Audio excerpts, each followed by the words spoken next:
E agora, o mundo em que vivemos. Uma análise dos acontecimentos atuais à luz da Bíblia. Com o pastor Érico Rodolfo Bussinger.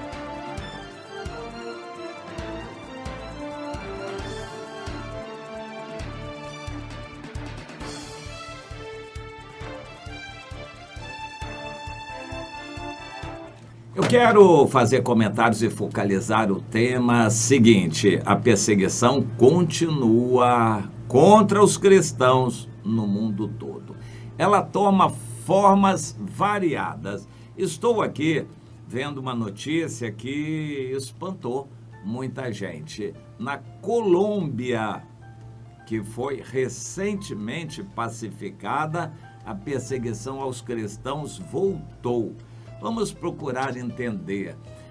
A Venezuela é assim, para você entender, tipicamente como o Nordeste do Brasil. E a Colômbia como o Sul-Sudeste. A Colômbia é mais rica do que a Venezuela. A Venezuela achou petróleo e com o petróleo ela esbanjou, desperdiçou dinheiro e optou pela esquerda comunista e tentou exportar a revolução. O que a Rússia fez com a União Soviética, Cuba, a Venezuela ocupou esse espaço. O petróleo estava muito caro. A Venezuela produzia petróleo. A Venezuela faturava muito dinheiro. Não usou esse dinheiro para desenvolver o seu país, para melhorar a vida do povo do seu país. Usou esse dinheiro para exportar a revolução e conseguiu influenciar em muitos lugares as eleições, na Bolívia, no Peru, no Equador, na Argentina, Chile. A Venezuela influenciou muito com o dinheiro dos petrodólares na época do seu Hugo Chávez. Na América Central também, vários países, a Venezuela usou o dinheiro dos petrodólares não para desenvolver o país, que hoje é um país arrasado, mas para financiar a ação terrorista e comunista em outros países. Houve uma situação parecida no Brasil de Lula com o PT. O Lula usou dinheiro que o Brasil não tinha, do endividamento do país, que hoje é um endividamento colossal, uma dívida impagável, usou desse dinheiro para financiar países de tendência esquerdista no mundo todo. O Lula fez obras colossais no mundo todo com dinheiro brasileiro que o Brasil não tinha. Foi endividamento.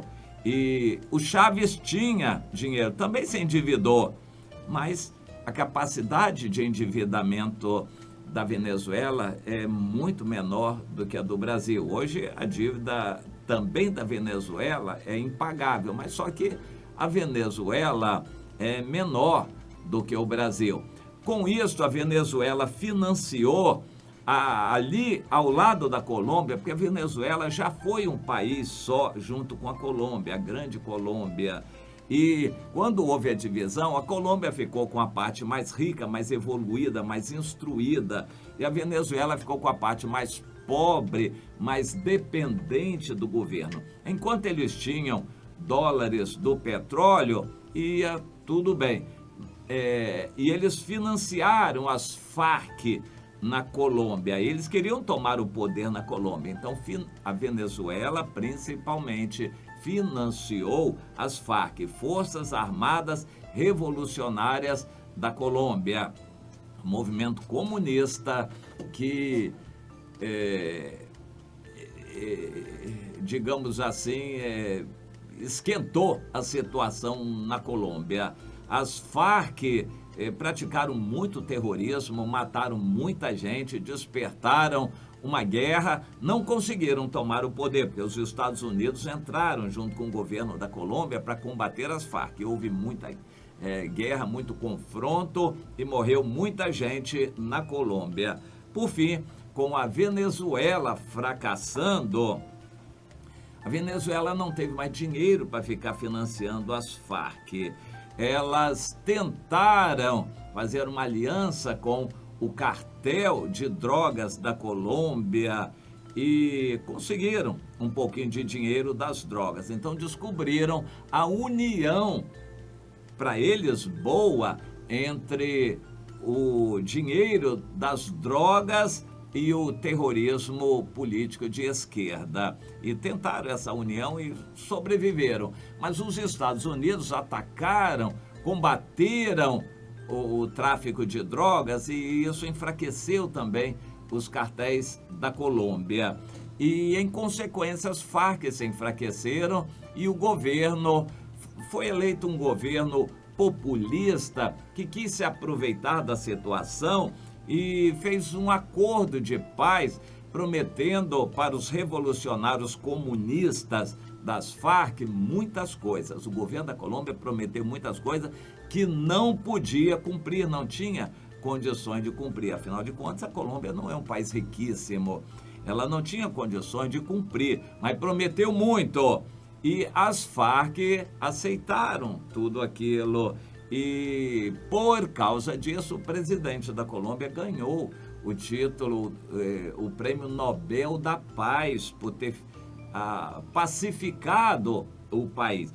Mas isso foi para inglês ver, porque o governo não teve condições de cumprir, as Farc voltaram à atividade revolucionária e estão se ligando aos cartéis de drogas de novo. E o inimigo comum deles, tanto do cartel de drogas quanto do terrorismo comunista das Farc na Colômbia, sabe quem é? Adivinha quem é? Os cristãos. Se uniram para perseguir os cristãos. O que já fizeram no passado, continuam a fazer. Nós temos uma reportagem de Portas Abertas em que vários pastores têm sido expulsos e o ataque às igrejas continua, então, na Colômbia. O ataque a cristãos. Muitos jovens, adolescentes cristãos são presos, sequestrados e levados para esses campos de treinamento, porque a guerrilha das Farc está voltando a atuar e eles precisam de mão de obra. Então eles pegam mão de obra escrava, forçada, dos jovens cristãos da redondeza. Isso está trazendo um problema sério de perseguição aos cristãos na Colômbia. Bom, outra reportagem diz que no Chile há uma tribo de índios que foi muito grande no passado, chamada os Mapuche. E esses índios começaram a se urbanizar, a adotar certos modernismos dos brancos. Aliás, a população do Chile tem muito pouco de brancos, a maioria é descendente de índios.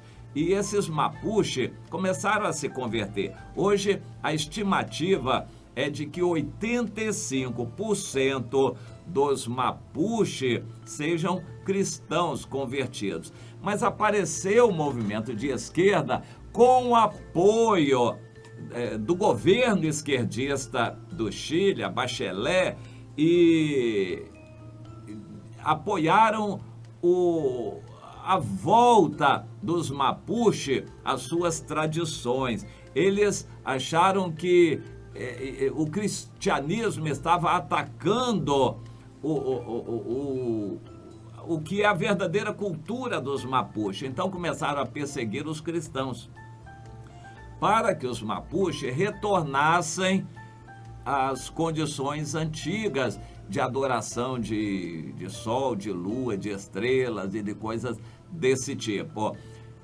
Resultado, hoje há uma certa região no Chile, um pouco ao sul de Santiago, onde a perseguição aos cristãos e igrejas está muito forte. É por parte desse pessoal das esquerdas que quer fazer esses índios Mapuche voltar à prática de toda a feitiçaria que eles praticavam no passado. Estão queimando, incendiando, atacando igrejas. houve um apoio do governo. O governo atual é diferente, mas houve um apoio do governo esquerdista. No Brasil, essa história já é conhecida também. O governo petista encampou a FUNAI e criou tribos novas lá, aquelas tribos lá de Roraima, aquelas tribos que ganharam uma reserva, Raposa, Serra do Sol, aquelas tribos foram criadas, não tem tradição, mas para desenvolver a feitiçaria, perseguir os cristãos e para ser pretexto de uma exploração econômica. Tem muita coisa por trás disso daí. O governo criou reservas onde o Brasil não manda, nessas reservas indígenas que, por coincidência, fazem fronteira com países estrangeiros. É uma situação delicada esta. Dentro do Brasil, a FUNAI proibiu qualquer ingresso de missionário ou de cristão nas terras indígenas. Na época do PT, a FUNAI perseguiu os cristãos. Há uma tribo chamada os Ticuna, que é uma tribo imensa no Amazonas e na Amazônia colombiana, peruana. É uma tribo muito grande. Uma grande parte dos Ticuna já se converteu e o governo, através da FUNAI, não protegeu os índios Ticuna e, pelo contrário, perseguiu aqueles que eram cristãos, como que forçando os Ticuna a voltarem às tradições e à feitiçaria do passado. No Brasil, essa perseguição aos cristãos aconteceu dessa maneira, mas a perseguição acontece de várias outras maneiras. No Rio de Janeiro, a mídia, os grandes estão perseguindo a Prefeitura do Rio, que faz um trabalho exemplar dentro das condições. O prefeito Marcelo Crivella, por levar a pecha de evangélico, é perseguido. No fundo, a perseguição é aos evangélicos, porque o prefeito, com toda razão, está cortando verbas de carnaval, verbas de eventos de umbanda, eventos católicos. A prefeitura está sem dinheiro. As prefeituras no Brasil, todas as prefeituras estão sem dinheiro. Então, o prefeito tem mais que fazer isso. A sensatez indica que a prefeitura não vai ficar financiando procissão e financiando festas de umbanda, não financia nem as evangélicas também, porque não é para fazer isso.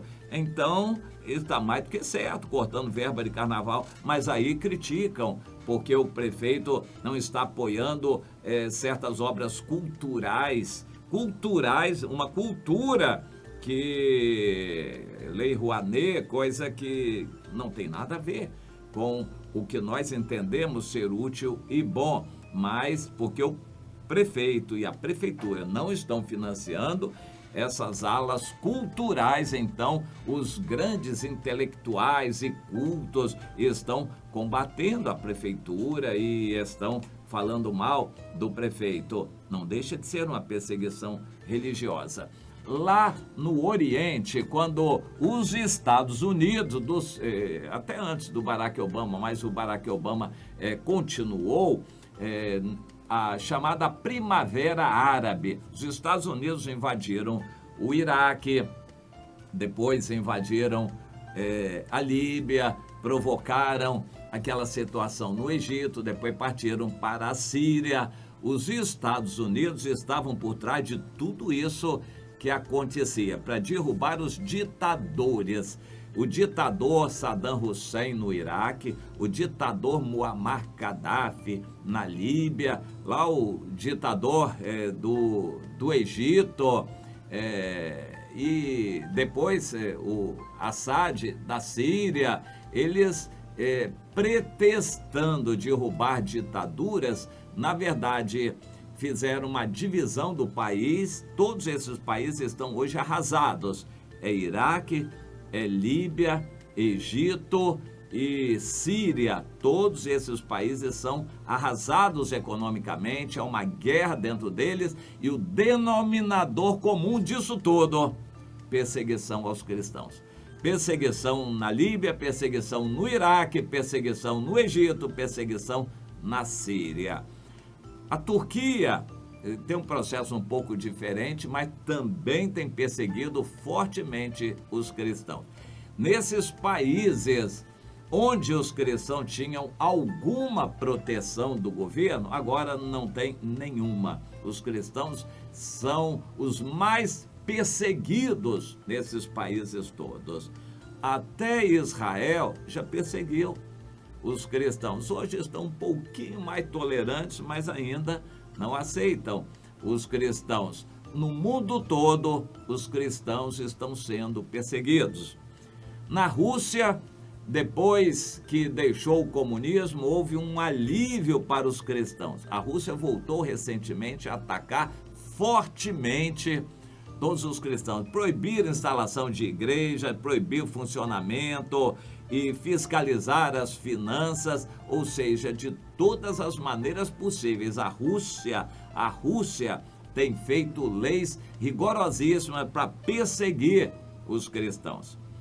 A China, quando virou capitalista, deu um alívio aos cristãos. Hoje a China voltou a perseguir fortemente os cristãos. A China, do seu Xi Jinping, tem perseguido os cristãos com muita veemência e violência.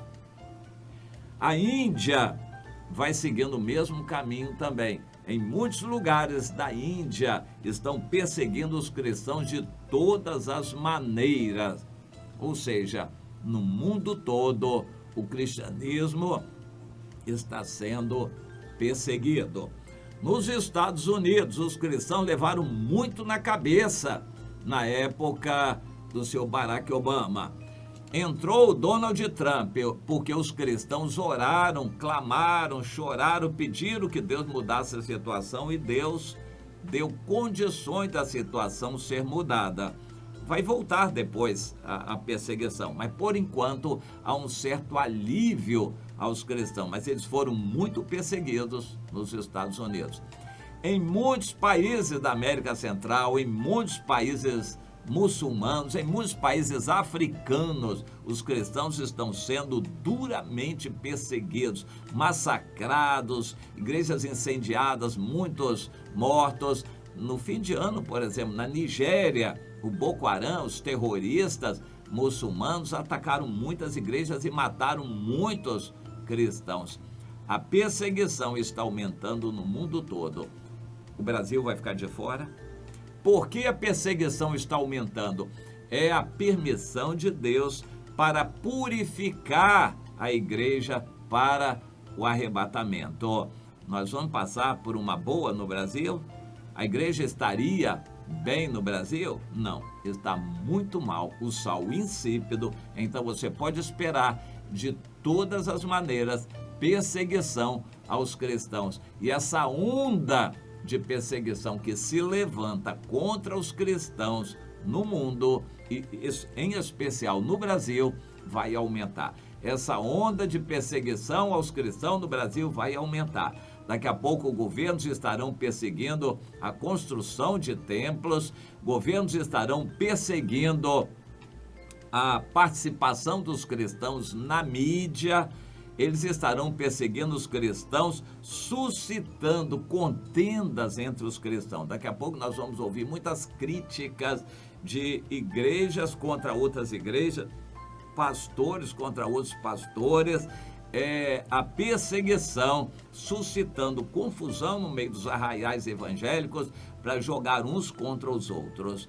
Tudo isso faz parte do quadro que Jesus descreve para os últimos tempos. Grande perseguição ao povo de Deus, para serem provados, branqueados, purificados para o arrebatamento. Se você quer ser fiel a Deus, não pense em se deliciar neste mundo. Você vai sofrer perseguição com toda certeza. É o que o apóstolo Paulo garante em 2 Timóteo 3, versículo 12. Todo aquele que quiser viver fielmente em Jesus, piedosamente, será perseguido. Você está preparado para ser perseguido, meu irmão? Você está preparada, minha irmã, para ser perseguida? Pense nisto, porque é a preparação para o arrebatamento que já está muito perto mesmo. Dentro de poucos anos, no máximo, nós estaremos vendo Jesus descer para arrebatar a sua igreja. Você está preparada? Você está preparado, meu irmão?